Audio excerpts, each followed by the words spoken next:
ثم لآتينهم من بين أيديهم ومن خلفهم وعن أيمانهم وعن شمائلهم ولا تجد أكثرهم شاكرين. നമ്മുടെ social media എടുത്തു നോക്കിയാൽ മനസ്സിലാവും ഈ ആയത്തിൻ്റെ ശരിയായ അർത്ഥം. ثم لآتينهم من بين أيديهم, മനുഷ്യരുടെ മുമ്പിലൂടെ ഞാൻ വരും, നേർക്കുനേരെ, ഫേസ് ടു ഫേസ്.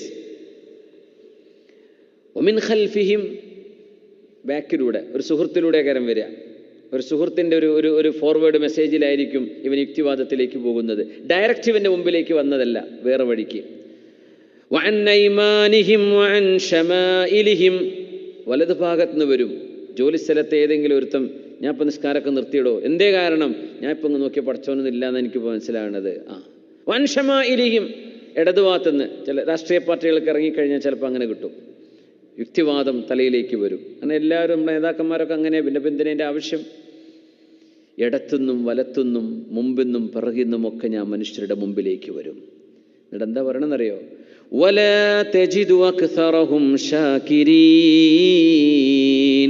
മനുഷ്യരിലെ വലിയ ഒരു വിഭാഗം ആളുകൾ നന്ദി ചെയ്യാത്തവരായി മാറും. അതാണ് എൻ്റെ പണി, ഞാൻ അതാണ് ചെയ്യാൻ പോകുന്നത്. അല്ലാഹുവിനോട് വെല്ലുവിളിച്ച് പറഞ്ഞ വാക്കാണത്.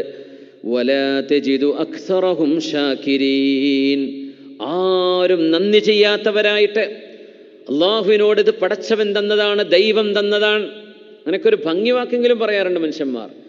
അങ്ങനെ പോലും ഒരു പടച്ചവനുണ്ടെന്നോ സ്രഷ്ടാവുണ്ടെന്നോ അംഗീകരിക്കാതെ എല്ലാം വെറുതെ ഉണ്ടായതാണെന്ന് പറയുന്ന നാസ്തികവാദമോ അയുക്തിവാദമോ പറഞ്ഞുകൊണ്ട് അള്ളാഹുവിനോട് നന്ദി ചെയ്യാതെ അവൻ ശ്വസിക്കുന്ന ഓരോ ശ്വാസത്തിനും അവൻ അള്ളാഹുവിനോട് കടപ്പെട്ടിരിക്കുകയാണ്.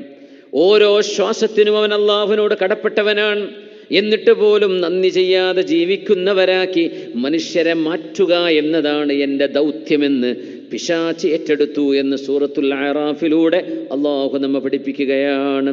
നന്ദി ചെയ്യുന്നവർ കുറവാണത്രേ, നന്ദി ചെയ്യുന്നവർ കുറയും. വഖലീലും മിൻ ഇബാദിയശ് ശകൂർ, എൻ്റെ അടിമകളിൽ വളരെ കുറച്ചു പേരാണ് നന്ദി ചെയ്യുന്നത്.